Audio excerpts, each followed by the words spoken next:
은행권 전세자금 대출에 대해서도 알아보도록 하겠습니다. 은행권의 전세자금 대출이란 전세 보증금의 일부를 대출해 주는 것인데 보통 전세 보증금의 80% 정도를 전세자금 대출의 형태로 빌려주게 됩니다. 예를 들어 2억이면 2억의 80% 1억 6천 이런 형식으로요. 일종의 보증서 담보대출이라고 했죠. 왜냐? 이 고객과 은행 사이에 보증기관이 존재를 합니다. 이 보증기관에는 HF, SGI, 허그가 있습니다. 여러분 HF는 뭘까요? 주금공이라고도 표현되는 주택금융공사를 의미하고요. SGI는 서울보증보험, 서보증이라고도 하죠. 그리고 허그가 주택도시보증공사, 도시보증이라고 하는 곳입니다. 여기서 보증을 해주기 때문에 이 보증기관이 은행에게 은행아 내가 이 고객을 보증하니까 내가 이 고객을 위해 보증서를 발급해줄게. 이 보증서를 담보로 대출해줘 라고 하니까 은행은 사실 이 고객을 보고 나가는 것이 아니라 이 보증기관에서 보증해주는 보증서를 보고 나가는 거거든요. 그래서 만약에 이 고객이 전세자금 대출을 못 갚아 그러면 이 보증기관에 구상권을 청구하게 되어 있어요. 그래서 은행 입장에서는 채권 회수에도 굉장히 확보가 잘 되고 위험하지 않다라고 생각하니까 80%까지도 대출이 나갈 수가 있는 거죠. 자, 그러면 무주택자는 어떻게 되느냐? 각각 보증기관에 따라서 최대 대출 한도가 달라집니다. 허그는 최대 4억, HF는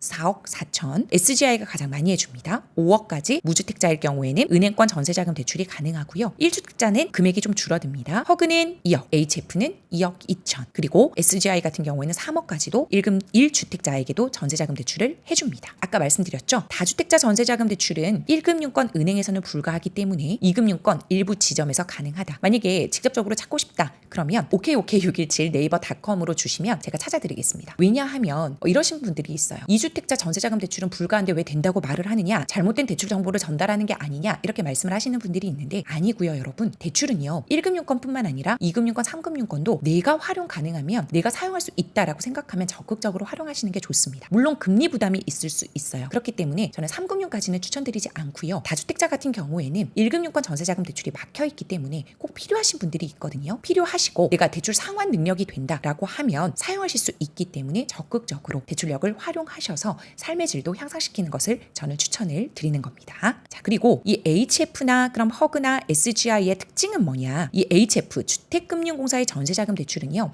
근로소득자를 우대합니다. 즉 연봉의 3.5배에서 4배 정도를 전세자금 대출의 금액으로 나갈 수 있게 해주는 거죠. 그리고 허그 같은 경우에는요. 소득보다는요. 그 임차인의 신용 점수를 굉장히 중요하게 봅니다. 물론 소득이 없다고 해도 신용 점수를 어느 정도 보고 나갈 수가 있다라는 거고요. 아예 소득이 없으면 뭐 카드 소득이라든지 이런 대체 소득을 요구를 하기는 합니다. 그러나 이렇게 HF나 SGI보다는 소득을 덜 본다. 그리고 SGI 같은 경우에는요. 신용 점수뿐만 아니라 소득을 보기는 보는데 이렇게 HF처럼 소득 대비해서 전세자금 대출이 형성되지는 않고 DTI 정도 본다라고 생각을 하시면 되겠습니다. 자, 그래서 이 HF 그리고 SGI, 허그 즉 주택도시보증공사, 주택금융공사, 서울보증보험에서 전세자금 대출이 실행이 많이 되고요. 은행권에서는 허그 같은 경우에는 안심전세대출이라는 이름으로 많이 나가고요. 주택금융공사 같은 경우에는 주택신보 전세자금 대출, 서울보증보험 같은 경우에는 보험증권 전세자금 대출이라는 이름으로도 많이 나가요. 즉 안심전세대출이 어디서 보증을 해주는 거지? 하면 대부분 허그라고 생각하시면 되고요. 주택신보 전세대출이 뭐야? 라고 생각하시면 주택금융공사에서 보증서를 담보를 해주기 때문에 전세자금 대출이 실행 가능하구나 이렇게 정리하시면 되는 겁니다.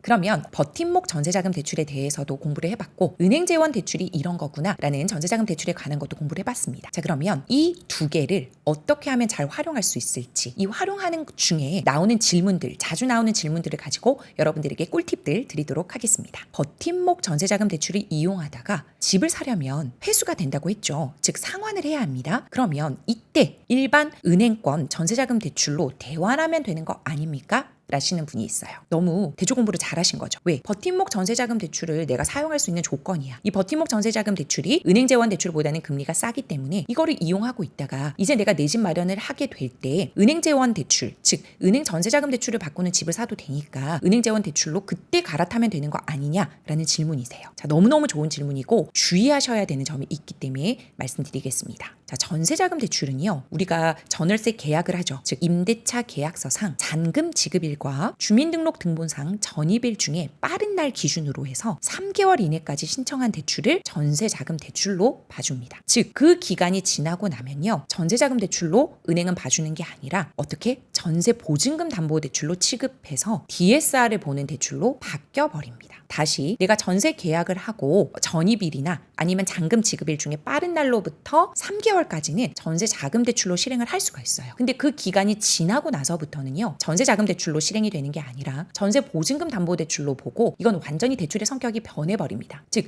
전세자금 대출은요 DSR 보지 않거든요. 근데 전세보증금 담보대출은요 DSR을 가장 많이 보는 대출로 변해버린다라는 겁니다. 얼마만큼 보느냐, 이 전세보증금 담보대출은 DSR을 계산할 때 원금 나누기 4로 계산을 해버립니다. 여러분, 우리가 같은 1억을 빌리더라도 주택담보대출은 보통 30년, 40년에 나눠 갚죠. 즉 1억을 30년에 갚는다, 40년에 갚는다 라고 생각을 하는 거예요. 그런데 이 전세보증금 담보대출은 4로 나눈다 그랬죠. 즉 이 1억을 4년 만에 갚으라는 소리예요. 그러면 이 상환 부담이 확 올라오는 거죠. 그래서 이 DSR이라는 건 상환 부담을 뜻하는 거잖아요. 연봉이 많이 높지 않은 이상 이 DSR을 통과하기가 굉장히 힘들어요. 그러면 어떻게 되느냐, 예를 들어 전세보증금 담보대출 1억 6천이 나오게 하려면 적어도 연봉이 1억 1천 이상은 되어야 DSR 40% 범위 내로 들어오고, 이것도 다른 대출은 하나도 없을 경우에 이렇게 들어올 수 있다라는 거예요. 근데 보통은 이 전세자금 대출을 더 많이 사용을 할 수도 있기 때문에요. 여러분, DSR을 통과되기가 전세보증금 담보대출은 굉장히 힘들다, 이렇게 생각하시면 되겠습니다. 자, 그러면 우리 여기서 DSR에 대해서 다시 한번 정리를 해볼까요? 특히 이제는요 DSR뿐만 아니라 스트레스 DSR을 한번 정리하고 가셔야 돼요. 자, 스트레스 DSR에 대해서는 제가 좀 더 바뀐 규정은 7월에 한 번 더 말씀을 드리긴 할 건데요. 일단 기본적인 개념을 짚고 넘어가시면 이 스트레스 DSR이라는 건 뭐냐, 기존에 우리가 DSR 계산을 할 때는 모든 대출의 원리금을 연간 소득으로 나눠서 이 퍼센테이지가 40%를 넘지 마라 라고 하는 게 1금융권 DSR 40%의 의미였습니다. 2금융권은 10%를 더해주기 때문에 DSR 50% 내로 들어오면 대출이 되는 거고, 그 이상이 되는 거면 대출이 실행이 안 되는 거죠. 자, 그런데 이 스트레스 DSR이라는 건 뭐냐면 스트레스 금리가 반영된 DSR을 의미해요. 즉 지금은 우리가 금리를 낮게 쓰고 있지만 후에 이 금리가 어떻게 변할지 모르잖아. 즉 변동금리 차주에 한해서 적용이 되는 개념이기는 한데요. 지금은 3%로 쓰고 있는 변동금리 차주가 나중에 향후 시장 상황이 변해서 4% 5%대로 오를 수도 있는 거잖아요. 그러면 한 1, 2%대로 금리가 올라버려서 원리금 상환 부담이 확 올라가 버리는 거예요. 즉 DSR 범위가 넓어져 버리기 때문에 그때 감당 못하는 차주들을 막기 위해서 애당초 대출이 나갈 때 이 스트레스 DSR을 계산을 해서 대출 한도를 낮춰서 보내겠다라는 의미입니다. 그러면 DSR을 영향을 주는 요소가 3가지가 있었는데 그 전 영상을 한번 보세요. DSR에 관한 거를 풀팩의 대출력 급상승 코너에서 굉장히 자세하게 풀어드렸습니다. 아래 링크 걸어드릴 테니까 그걸 보시면서 DSR이 어떤 개념이고 스트레스 DSR이 어떤 개념인지를 짚고 넘어오시면 지금 이 내용이 잘 이해가 되실 겁니다. 이 스트레스 DSR이 어떻게 2단계로 이제 적용이 되면 이제 하반기부터 적용이 될 텐데 0.75%의 가상금리가 붙게 되면 스트레스 DSR이 금리에 영향을 주기 때문에 대출 한도를 낮추고, DSR에 영향을 주는 3가지 요소 만기, 금리, 소득이었으니까 이 금리 부분을 건드리게 되면 대출 한도가 줄어드는 이제 형상이 되는 거죠. 자, 그러면 우리 앞에서 전세보증금 담보대출이 DSR 원금 나누기 4로 계산을 한다고 했는데, 자 DSR 부채 산정 방법 한 번 더 보고 갈까요? 자, 여기 보이시죠?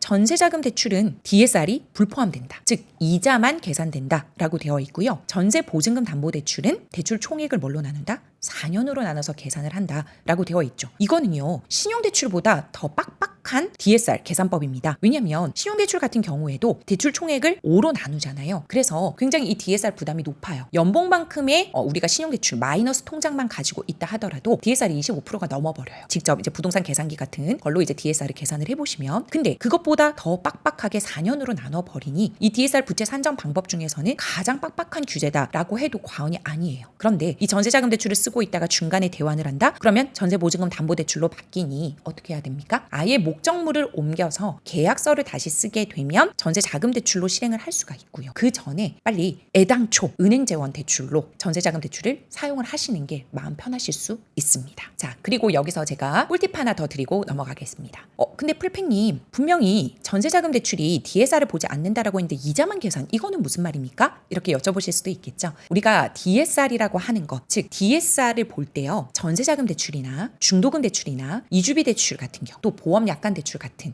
그러한 대출들은요 그러한 대출을 실행할 때는 DSR을 계산하지 않아요. DSR 계산하지 않는데 이러한 대출들이 있고 다른 대출을 실행할 때는요 신용정보 조회하면 이 대출들이 다 뜨거든요. 즉 전세자금 대출 자체를 받을 때는 DSR을 보지 않지만 전세자금 대출 자체를 받고 있는 상황에서 내가 신용대출을 받는다. 그러면 그때는 전세자금 대출 이자만큼은 DSR 계산에는 들어가고 있다. 이렇게 보시면 되는 거예요. 자, 내가 중도금 대출을 받고 있다. 그런데 중도금 대출 자체를 받을 때는 때는 DSR 보지 않아서 중도금 대출이 실행이 되었는데 그 이후에 신용대출을 받는다. 그러면 이 중도금 대출을 받고 있는 것도 DSR 계산에는 들어간다는 소리예요. 그래서 중도금 대출이 지나치게 많다라고 하면 은행권 신용대출이 안 나올 수도 있어요. 왜? 앞에 있는 중도금 대출이 DSR 비율을 다 차지할 수 있기 때문에. 그래서 여러분들이 이 DSR 계산을 잘 하고 순서를 바르게 잘 지켜서 대출을 실행해야 안 나오던 대출도 나오기도 하고 나오는 대출도 정상적으로 나오기도 한다라는 거예요. 우리는 지금 DSR 규제 시대에 살고 있기 때문에 이 DSR에 대한 거를 잘 공부를 하고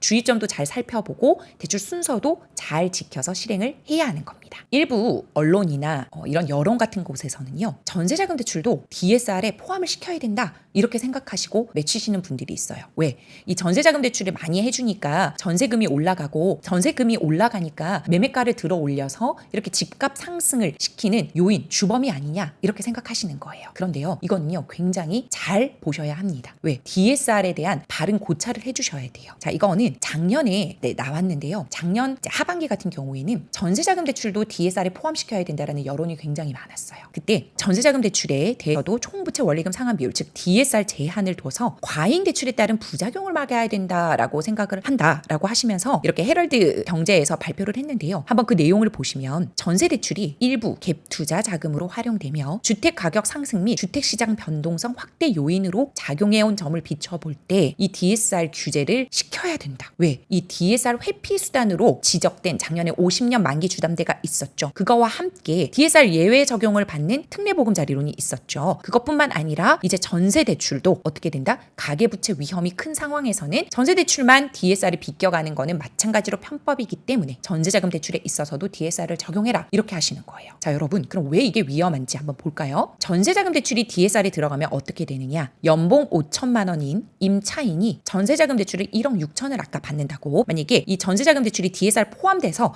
은행 재원 대출을 받는다라고 했을 때 전세자금 대출이 어떻게 포함되는지 한번 볼게요. 어떤 식으로 전세자금 대출을 DSR에 포함시킬지는 아직 은행 규정이 나오진 않았지만 만약에 원리금 균등 상환 방식으로 가고 지금은 전세자금 대출을 2년을 쓰고 있기 때문에 2년 대출 기간은 24개월이라고 한번 해봅시다. 그러고 4%를 돌릴 때 지금은요 DSR 이렇게 돌리면 사실은 그렇게 크지는 않아요. 그러나 임차인 전세자금 대출을 전세 보증금 담보 대출 4년으로 나눠서 4%로 원리금 상환을 한다고 가정을 해보겠습니다. 같은 1억 6천을 빌리는데요. 지금 전세자금 대출 형식으로 가는 게 아니라 전세 보증금 담보 대출처럼 4년으로 나눠서 계산을 한다라고 하면 대출 1억 6천, 대출 기간 4년이니까 48개월을 넣었어요. 그러면 연 원리금 상환액, 즉 우리가 원금 나누기 4라고 했죠. 그러면 4천만 원. 1억 6천을 4로 나눴으니까요. 이자 4%니까 2,400만 원. 연 이자 상환액은 이제 330 정도 될 겁니다. 자, 이거를 이제 48개월에 나눠 갚는 건데 그렇게 했을 때 총 원리금 상환액이 4,300이 되고요. 이거를 DSR로 돌려보니까 어떻게 된다? 86.7%가 나와요. 자, 여러분 기억하시죠? 이 DSR이 40% 내로 들어와야만 전세자금 대출을 1금융권에서 활용을 할 수가 있죠. 그러면 1금융권이 안 되면 풀팽님이 2금융권 가라고 했으니까 2금융권 가볼까요? 2금융권도 DSR이 어떻게 되죠? 50%잖아요. 그러면 이분 같은 경우에는 어떻게 되죠? 3금융권 가야 되는 거예요. 이 DSR을 어떻게 적용시키고 계산을 할 건지냐에 따라서 1금융, 2금융, 즉 은행권에서 아예 전세자금 대출을 못 받을 수도 있는 거예요. 아까처럼 모두 반지하에만 살아야 될 수도 있는 겁니다. 물론 청년 버팀목 전세자금 대출이나 버팀목 전세자금 대출과 같은 정책재원 대출은 이렇게 DSR 보지 않게 예외적으로 풀어줄 수도 있겠죠. 그러나 일반적으로 그 조건에 해당되지 않는 많은 서민들이 있고 많은 사람들이 있는 거예요. 그러면 그 사람들은 이 DSR 규제 때문에 더 이상 전세자금 대출을 활용하지 못합니다. 이 1억 6천도 못 빌리게 되는 거예요. 그렇기 때문에 이 DSR에 대한 고찰이 굉장히 필요하고 어떤 식으로 DSR을 계산해 갈 건지 이자만 지금처럼 계산을 할 건지 아니면 이렇게 전세 보증금 담보처럼 일괄적으로 다 때려버리면요 1, 2금융에서 아무도 은행권에서는 전세자금 대출을 실행할 수가 없게 되어버립니다. 그래서 바르게 잘 고찰하셔서 이 DSR을 계산하셔야 이 서민층의 주거 안정에도 기여를 할 수가 있고 시장에 혼선이 없을 겁니다. 자, 그래서 제가 전세대출이 DSR에 들어간다면 어떤 식으로 펼쳐질지를 2024 결국은 부동산이란 책에서 좀 더 자세하게 썼거든요. 그래서 이 내용이 이해가 잘 안 되신다라고 하는 분은 이 책을 통해서 한번 보셔도 좋으실 것 같아요. 그래야 이 전세대출을 무조건 없애야 된다. 무조건 DSR에 포함돼야 된다라고 생각하지 않으실 수 있을 거예요. 굉장히 이게 위험한 사고가 될 수도 있는 거거든요. 우리가 전세자금 대출을 잘 쓰면 반지하에서 살아야 되는 분이 아까 신축 아파트의 삶의 질을 향상시키면서 잘 사용할 수도 있었잖아요. 근데 근데 그게 꼭 정책자금 대출을 받는 분들만 그렇게 살아야 된다는 보장은 없는 거잖아요. 왜냐하면 전세자금 대출 같은 경우에는 서민 실수요자 요건이에요. 즉 서민 실수요자들이 실거주 요건으로 요구하는 대출이기 때문에 서민 주거층 안정을 위해서라도 이 전세 대출은 반드시 필요하답니다. 근데 이렇게 전세 대출이 DSR에 들어가는 순간 어떻게 되죠? 1, 2금융권에서 모두 은행 재원 대출의 상품을 받지 못함으로써 서민들의 주거 질이 굉장히 낮아질 수 있다는 점을 간과하면 안 되겠습니다. 여러분, 대출은요, 잘만 활용하는 능력을 갖춘다. 즉, 대출력을 가지게 된다면 이렇게 삶의 질이 향상되기도 하는 겁니다. 그래서 일괄적으로 전세 대출을 없애라, 전세 대출에 DSR을 포함시켜라 라고만 말씀하지 마시고 이 DSR에 대한 바른 고찰을 통해서 전세 대출에 대한 바른 고찰을 통해서 전반적인 전세 대출과 신용 대출을 내가 잘 활용했을 때 어떻게 나한테 이득이 되고 삶의 질을 향상시킬 수 있는지를 그런 대출력을 급상승시켜서 여러분들에게 정말로 바른 대출 공부, 바른 지식이 흘러가기를 바랍니다. 감사합니다.